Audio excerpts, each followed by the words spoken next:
محمود بن لبید ایک چھوٹی عمر کے صحابی ہیں، انہوں نے بتایا کہ ایک شخص نے اپنی عورت کو بیوی کو 3 طلاقیں اکٹھی دے دی تو حضور پاک پڑھیے صلی اللہ علیہ وآلہ وسلم نے فرمایا کہ اللہ کی کتاب کو مشغلہ بنانا درست ہے۔ آپ سخت ناراض ہوئے، اتنے میں ایک صحابی کھڑے ہو گئے، انہوں نے کہا یا رسول اللہ کیا میں اس کو قتل نہ کر دوں جس نے 3 اکٹھی طلاقیں دی ہیں؟ تو آپ خاموش رہے، آپ نے مزید کچھ نہیں فرمایا، صرف ناراضگی کا اظہار فرمایا۔ تو اس سے معلوم ہوا کہ جس نے 3 طلاقیں اکٹھی دی ہیں اس پر حضور ناراض ہیں، مگر طلاق پڑ جاتی ہے، کیونکہ آپ نے یہ نہیں فرمایا چل تیری ایک ہی ہوئی ہے، سیدھے ہو کے بیٹھو، چل تیری ایک ہی ہوئی ہے تجھے خیر صلاح، چل تیری چل خیر صلاح، مگر نہیں، حضور ناراض ہوئے۔ تو یہ ناراضگی کس بات کی دلیل ہے کہ طلاق پڑ چکی ہے؟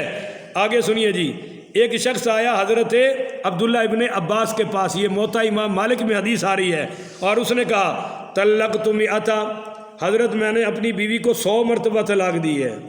کتنی مرتبہ؟ 100 مرتبہ۔ ان کو تو غصہ چڑھیا ہونا ہے، لا سٹاپ لہم ولا بریک لہم، انہیں 100 کٹھیاں دی کٹھیاں دے چھڑیاں، کوئی ہونا ہے جٹ برادری دا۔ تو حضرت عبداللہ ابن عباس نے فرمایا کہ بھائی یہ جو 3 ہے نا، اس سے تیری بیوی تو ہو گئی حرام، تیری بیوی 3 پر ہی تجھ پر حرام ہو گئی، اور وہ جو باقی تو نے 97 دی ہیں وہ تو نے اللہ کی آیتوں کا مذاق اڑایا ہے، اللہ کی آیتوں کا مذاق اڑایا ہے، اس لیے یہ تمہیں دینے نہیں چاہیے تھی۔ اب آپ کو ایک مسئلہ اور بتا دوں کہ طلاق دینے کا شرعی طریقہ کیا ہے، یہ مسئلہ سمجھ لیں آخری، کہ طلاق دینے کا شرعی طریقہ کیا ہے؟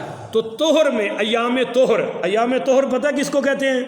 جب بیوی کو ماہواری عورت کو آ جائے اور ختم ہو جائے، ختم پر وہ جو غسل کرتی ہے، اور غسل کے بعد کے جو دن ہیں وہ ایام طہر یعنی پاکیزگی کے دن ہیں۔ وہ کس کے دن ہیں؟ پاکیزگی کے۔ خاوند اس وقت اس کے قریب نہ جائے اور 1 طلاق دے دے، بولیے 1 طلاق یہ پہلی ہو گئی، پھر صبر کرے، حالات کا جائزہ لے، دیکھے کیا بنتا ہے۔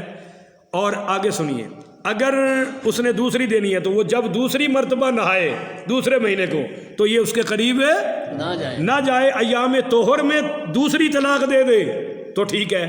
پھر بھی اگر اس پر واضح ہو رہا ہے کہ نہیں میں نے اس کو چھوڑنا ہی چھوڑنا ہے، تو جناب یہ تیسری مرتبہ جب وہ نہائے ایام طہر میں چلی جائے تو تیسری طلاق بھی، یہ طریقہ ہے سنت والا، بولیے یہ طریقہ کیا ہے جی؟ سنت والا۔ پر اگر کوئی ان طریقوں کو ملحوظ نہیں رکھتا، یکدم دے دیتا ہے تو پھر طلاق تو پڑ جاتی ہے، بولیے طلاق تو۔ آپ بتائیے کہ کسی مظلوم مسلمان کو قتل کرنا حلال ہے یا حرام ہے؟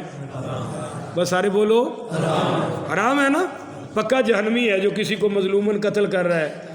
مگر اگر کوئی فائر مار دے تو بندہ مرے گا یا نہیں مرے گا؟ اب کوئی اہل حدیث کہے نہیں جی چونکہ حرام ہے تو یہ تو مرا ہی نہیں، قتل کرنا تو حرام تھا لہذا اس پہ مقدمہ ہی نہ کرو، اس کو گرفتار ہی نہ کرو۔ ہم کہیں گے بھی حرام تھا پر بندہ تو قتل ہو گیا نا، بندہ تو قتل ہے۔ تو اگرچہ 3 طلاقیں اکٹھی دینا اللہ رسول کو پسند ہے، پر جس نے دے دی اس کی پڑ جاتی ہیں، بولیے اس کی۔ کوہاٹ میں ایک سنی اور اہل حدیث کا مناظرہ ہو گیا، آپ کو بڑی مزیدار بات بتاؤں، شروع ہو گیا مناظرہ، شرائط شروع طے پا گئی، اور وہ جیسے ہی شروع کرنے لگے پہلا دعویٰ کیا اہل حدیث نے، اس نے کہا جی 3 ایک ہیں، اور سنی نے کہا کہ 3 بولو 3 ہیں۔ اوپر سے ایس ایچ او صاحب آ گئے، انہوں نے کہا بھائی چلو تم دونوں پنجاب کے ہو، پنجاب میں جاؤ، یہاں میں مناظرہ، لڑائی کا خطرہ ہے، نقص امن ہے، تو میں تمہیں مناظرہ نہیں کرنے دوں گا۔ تو جو مولوی دونوں ڈٹ گئے، وہ کہا جی کرنا ہے۔ ایس ایچ او صاحب نے کہا بھائی جس نے مناظرہ کیا میں اس کو جوتیاں ماروں گا، عزت سے چلے جاؤ نہیں تو اس کے سر پہ جوتیاں پڑیں گی۔ تو سنی کہنے لگا جی جوتیاں آپ ضرور ماریں مگر ایک طریقے سے، اس کو 3 مار کے 1 گننی ہے، مجھے 3 مار کے 3 ہی گننی ہے۔ ایس ایچ او کہنے لگا کیوں؟ کہنے لگا جی اسی پر تو مناظرہ ہے کہ یہ کہتا ہے 3 ایک ہے، میں کہتا ہوں 3 3 ہے، یہ کہتا ہے کہ 3 3 ہے، 3 ایک ہیں، اور میں کیا کہتا ہوں کہ 3 ہیں، لہذا اس کو مارو 3 گنو 1 ہے، اور مجھے 3 مار کے 3 ہی گن لینا کیونکہ میں تو 3 کو 3 سمجھتا ہوں۔ اب بات سمجھ آ رہی ہے؟ ان کو بیچاروں کو ایسے بھی مسئلے سمجھے آتے ہیں۔ تو اب سنیے جی حلالے کا مسئلہ، اب آپ بتائیں کہ حلالے کا ذکر کہاں ہے؟ ڈر گئے ہو نا؟ ہاں جی، پر ذکر کہاں ہے؟ قرآن میں۔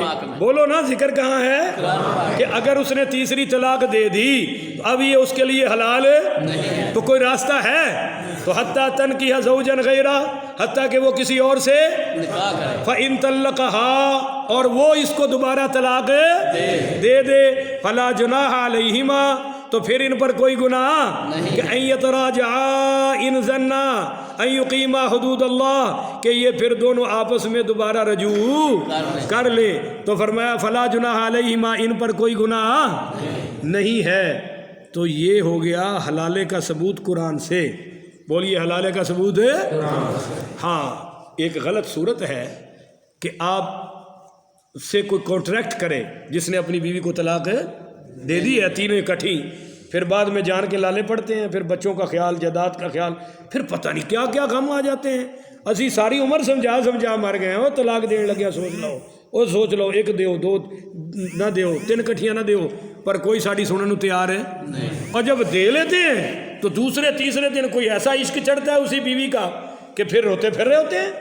پھر شیعوں کا فتویٰ بھی یہی ہے کہ 3 طلاق ایک ہیں، اور اہل حدیثوں کا فتویٰ بھی، مگر میں نے آپ کو قرآن حدیث اور صحابہ سے بتا دیا ہے۔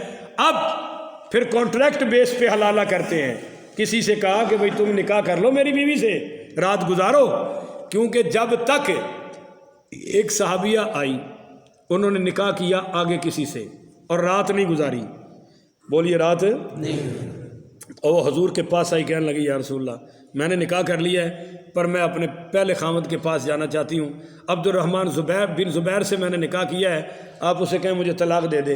آپ نے فرمایا جب تک تم دونوں ایک دوسرے کا مزہ نہ چکھ لو اس وقت تک یہ طلاق ہو سکتی اور تم پہلے خامد پر حلال ہو سکتی۔ اب سمجھ لیا؟